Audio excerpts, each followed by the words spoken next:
So I went to, you're like, why is there a Duralast? Well, I went to Walmart, and I gotta say, they treated me fine. It was a little hectic in there. No one knew what they were doing. But at the end of the day, they did scan the barcode like I read online they do. They did not have an H7, so what was I to do? So they actually, with the barcode on top, they're able to scan it, and they can print out a little receipt. Of course, I didn't get a copy of that. That was just for the customer service person. And it says where you bought it, the date you bought it on, and all that good stuff. And they actually just did a full return. Obviously, I got my core deposit back too, so I got $174 and some odd cents back because, you know, obviously I gave up my core the first time around. So they were cool with that. And they didn't have one, so it wasn't my fault. So, you know, I tried to do an exchange. So I went to AutoZone, that's my next closest place, and I went ahead and got their Duralast Platinum series with AGM technology. So it's a gel battery, from what I understand. And here's the number, H7-HGM 850, cold cranking, and 1000 at 32. So supposedly it has a lot more normal cranking, you know, 32 Fahrenheit or above. Then it has a reserve capacity of 140 and 80 amp hours. So it's a big battery. And this, I really didn't have much choice now in the matter. And this was only a few bucks more than their, is it the gold, I believe? Sorry if I got that wrong, but I think it's the gold, Duralast Gold. It was like 181. This was like 197. They hooked me up. They gave me 20 bucks off, so I didn't have to deal with the, because I don't have a core. But they know me because I go in there all the time, so it wasn't like I was pulling their leg. You know, I don't have a core to give. You know, so nothing to recycle here.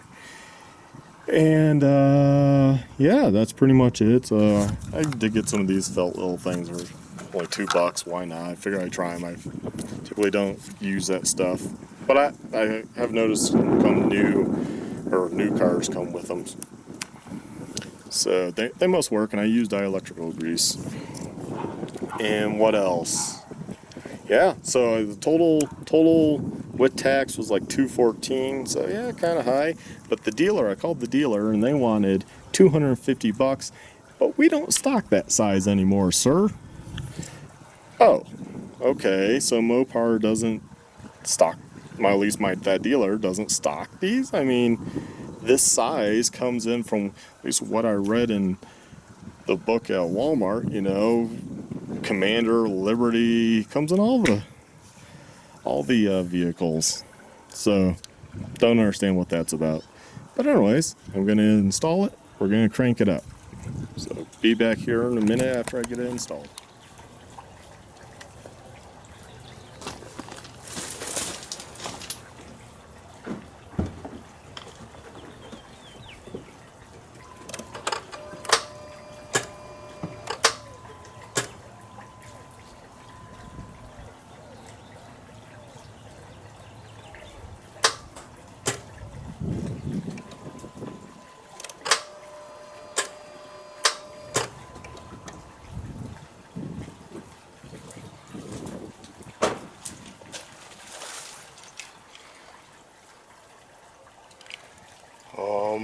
That's not good.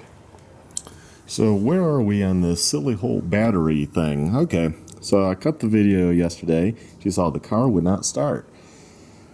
But I was able to jump it off the wife's car, no problem. Then it started coming back to me. 4 years ago, or maybe 5 even, around the time when I got the vehicle, it had this issue. And I thought it was the starter. After playing around with the starter, did some research online. People pretty much said, check the connection on the starter. Because it will start every time when there's like a really high voltage. So it's not really the starter. It's the connection to the starter on these vehicles. It seemed like it was tight, but you know, I guess they can get kind of corroded a little, and then you have issues with starting.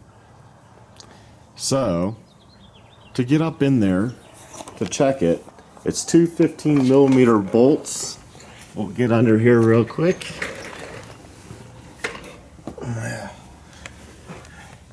And it is, let's see if I can zoom in to pinpoint it for you.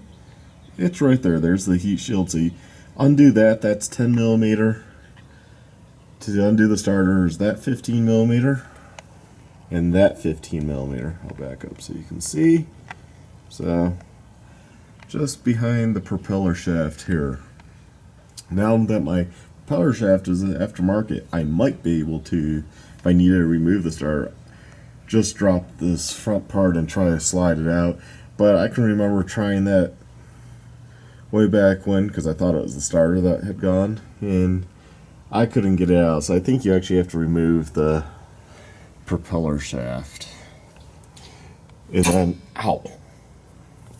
And then I think you can get it through this area of the exhaust. And of course I have an aftermarket cat exhaust system. Cat's dirty over there. Put them the stock muffler.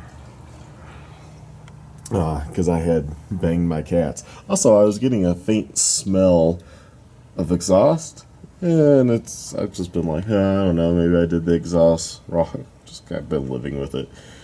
It's so faint.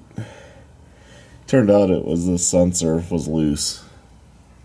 So check your sensors. That's a 22mm. You'll need a open-ended wrench to do that.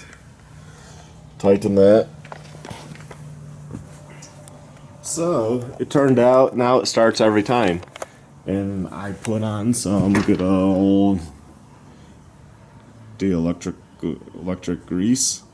This is some I have. Used to squirt out the top, and it seemed like it ran out way too quick, so I cut it open. I've been using this for like 5 more years. There's so much inside. So cut open your container and just don't throw it away thinking it's empty.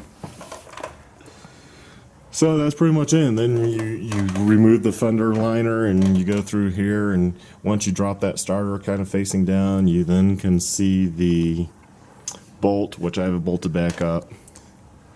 You can see the one starter bolt right there, and then over there is the heat shield and the starter. And that is a 12mm, if I recall, that attaches the electrical to the starter. And I kind of, once I had it in a way where I could see the bolt here, I reached in and loosen, tighten, and tighten really good, and and I had sprayed it with WD-42, so that kind of cleaned it. And I took the grease, rubbed it on the post, and like I said, it starts every time now. So hey, it's not always the battery, and in this case I was wrong to blame the Wal-Mart battery, but I ended up getting a better battery, only a few bucks more, a little hassle, and that's it. At least on these vehicles, that's what it is. I mean, it seems like it's a battery because obviously you can't start, so you hear a click because it was clicking, but it wasn't getting enough juice to actually turn over the starter. Now that it has a good clean connection, starts every single time. So hopefully that's good to go for another 4 years. But it did this out of randomness. So if yours also only just does that and you're on a trip, don't have a shop try to sell you a starter. Or if you can, take off your wheel aligner and try to reach in there to the post. But I'm going to tell you, I mean, you'll be able to feel the post because it's way on the backside, but you're not going to get a wrench in there unless you pop that starter off. So 12 for the post, 15 for the bolts that hold it on, millimeter. And your battery terminals are 10. And yes, do take off your positive, because last time I did this, I did get a pretty good spark in there because I had not disconnected electrical. So that's it. So I hope this helps somebody. And hey, and my alternator is a little on the low side. It's 14, should be 14.2 to 14.7. So, oh well. But I remember, now all this is coming back to me from 4 years ago. I remember that was 14 volts 4 years ago. So it's still high enough to charge the battery. Never had an issue. So I'm good to go. So please like, subscribe, and I hope this helps somebody else out in diagnosing their WK Jeep with the 5.7.